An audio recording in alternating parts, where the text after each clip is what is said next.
ఆశాల కామాందు నిలయమయ్యే నే ఆడపిల్లగా జన్మనెత్తుట మహాశాపమయ్యే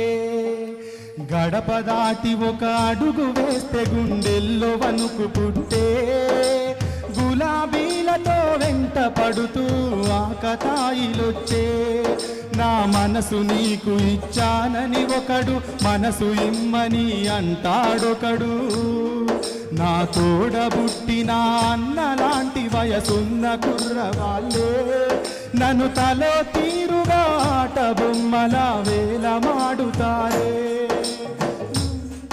నా అవయవాలని సినీ తారలతో పోల్చుతుంటరమ్మా నన్ను నిలువు నా కంటి చూపులతో కాల్చుతుంటరమ్మా మాట మాటకు మారు పేర్లతో పిలుస్తుంటరమ్మా నా చిన్ని మన